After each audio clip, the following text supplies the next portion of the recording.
Hi எல்லோரும் எப்படி இருக்கீங்க? நான் இன்றைக்கி என்ன கொண்டு வந்திருக்கேன்னு பார்க்குறீங்களா? பேம்பு ஷூட் மூங்கிற்தழின்னு சொல்லுவாங்க இல்லையா, அதை இதோட கூட்டு செய்யலாமா?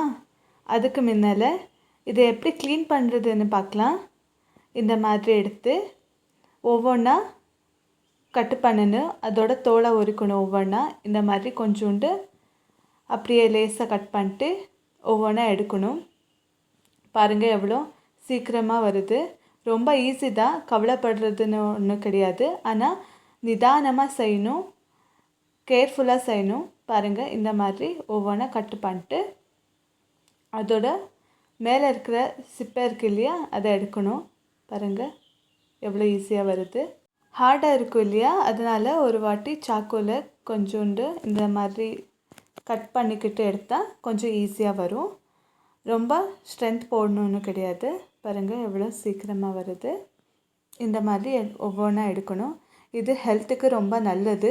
இது வருஷத்துக்கு ஒரு வாட்டியாச்சும் சாப்பிடணுன்னு சொல்லுவாங்க. அதனால் இன்றைக்கி நான் இதை கொண்டு வந்திருக்கேன். இது எல்லா சீசன்லேயும் கிடைக்காது. கிடைக்கும்போது எடுத்து சாப்பிடணும். இன்றைக்கி கிடச்சிருக்கு, அதனால் செய்ய போகிறேன். பாருங்கள் இந்த மாதிரி ஒவ்வொன்றா ஈஸியாக எடுத்து இதை க்ளீன் பண்ணுறதே கஷ்டம்னு சொல்லுவாங்க. அதனால் செய்யாமலே விட்டுருவாங்க.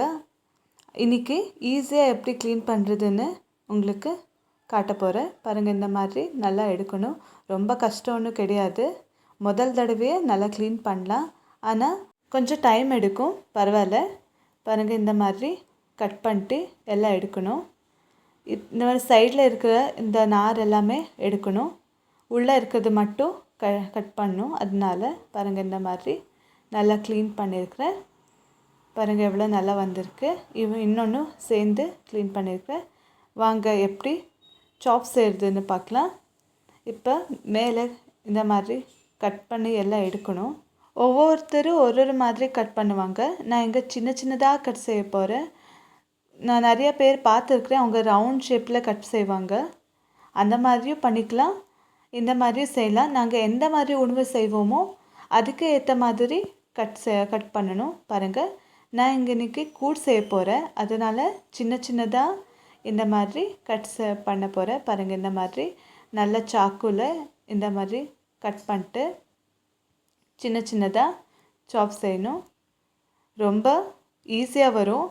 அவ்வளோ ஹார்டுன்னு இருக்காது, உள்ள ரொம்ப சாஃப்டாக இருக்கும். பாருங்கள் எவ்வளோ ஈஸியாக வருதுன்னு பார்த்தீங்களா? பாருங்கள் இந்த மாதிரி செய்யணும்.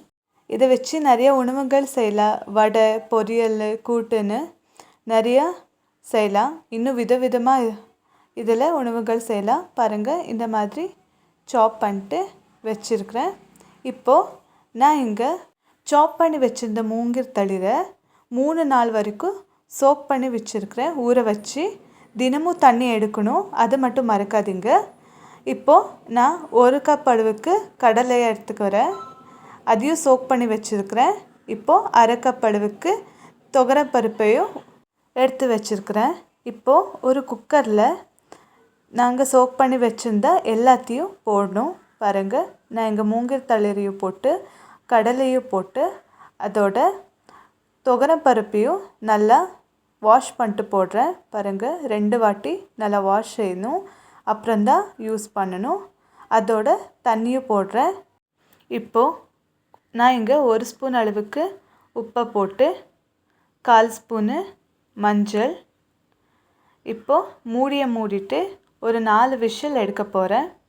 4 விசில் எடுத்தால் போதும், எல்லாம் வந்துடும். இப்போது ஒரு கடாயில் எண்ணெயை போட்டு நான் இங்கே ஒரு பெரிய ஸ்பூன் அளவுக்கு எண்ணெயை போடுறேன். ஒன்று சாப் பண்ண தக்காளி, அதோட ஒரு 20 பூண்டு நல்லா ஃப்ரை செய்யணும். மீடியம் ஃப்ளேமில் வச்சு நல்லா ஃப்ரை செய்யணும். இந்த மாதிரி ஃப்ரை செஞ்சுட்டு 1/2 டேபிள் ஸ்பூனு அளவுக்கு நான் இங்கே மல்லியை போடுறேன்.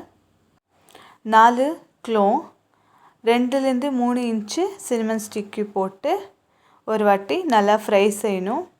நல்லா கோல்டன் ஆகிற வரைக்கும் நல்லா ஃப்ரை செய்யணும். பாருங்கள் இந்த மாதிரி நல்லா வறுத்ததும் நான் இங்கே 8லேருந்து 10 காஞ்ச மிளகாவை போடுறேன்.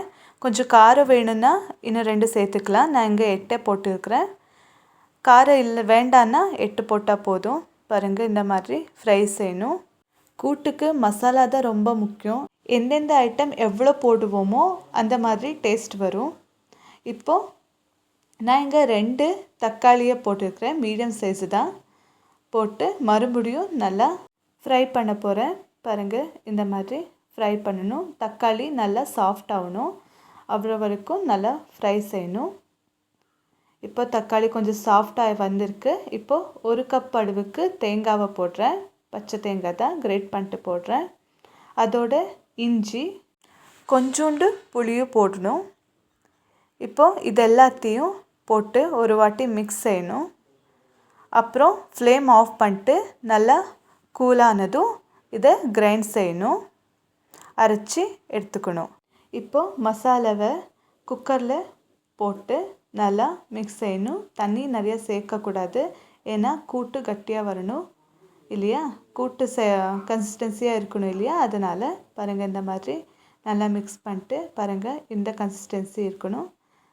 இப்போது தேவையான அளவுக்கு உப்பை போடணும். நான் முன்னையே உப்பு போட்டு வேக வச்சுருக்கிறேன் இல்லையா, நான் இங்கே இன்னும் கொஞ்சோண்டு உப்பை போட்டிருக்கிறேன். நீங்களும் பார்த்து போடணும். நல்லா பாயில் செஞ்சதும் பாருங்கள் எவ்வளோ திக்காக வந்திருக்கு. துவரப்பருப்பு போட்டதுனால இன்னும் கொஞ்சம் திக்காகும். நான் இங்கே அக்கி ரொட்டியோட இது கர்நாடகாவில் அக்கி ரொட்டின்னு சொல்லுவாங்க, அரிசி மாவோட ரொட்டி, இதோட சர்வ் பண்ண போகிறேன். இதோட காம்பினேஷன் ரொம்ப சூப்பராக இருக்கும். உங்களுக்கு இந்த ரெசிபி பிடிச்சிருந்தா சப்ஸ்கிரைப் பண்ண மறக்காதீங்க. ஃபேஸ்புக் அண்ட் இன்ஸ்டாகிராமில் என்னோடய பேஜை ஃபாலோ செய்யுங்க.